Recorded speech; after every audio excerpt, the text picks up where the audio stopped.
ప్రపంచంలో ఉండే వాటిని అన్నిటిని సర్లే ఇంకా అవన్నీ చెప్పే అంత కష్టం. కానీ అసలు ఈ ప్రపంచంలో గొప్పది, సంపద కలిగినది, విలువైనది, విస్తరించినది, మంగళకరమైనది, సంపత్ప్రదమైనది, శ్రీ సత్వం ఇలాంటివి ఏవే ఉంటాయో అవన్నీ నా అంశలేని జ్ఞాపకం పెట్టుకోపో.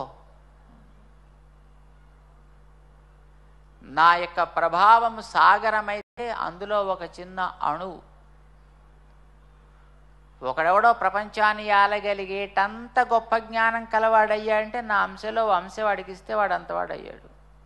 ఇప్పుడు నేను ఎలాంటి వాడిని నువ్వు ఊహించుకో. అంచేత ఎందుకో ఇంత నీకు చెప్పి చెప్పి చెప్పి అంత నాకు నోరు నొప్పి. కానీ నా అంశలలో ఒక అంశలో మొత్తం ఈ ప్రపంచాన్ని అంతా నేను నిలబెడుతున్నానని తెలుసుకో చాలు, అంతే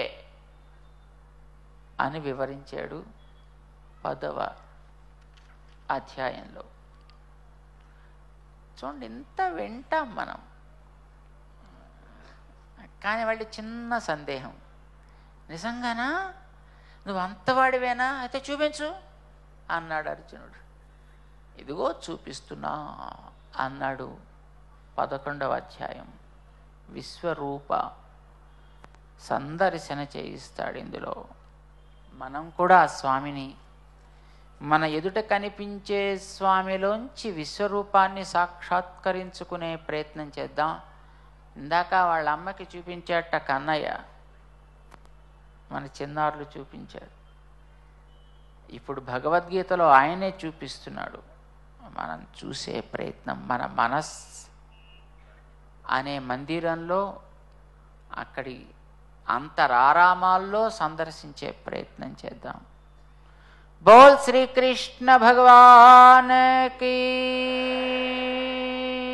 గోవిందా.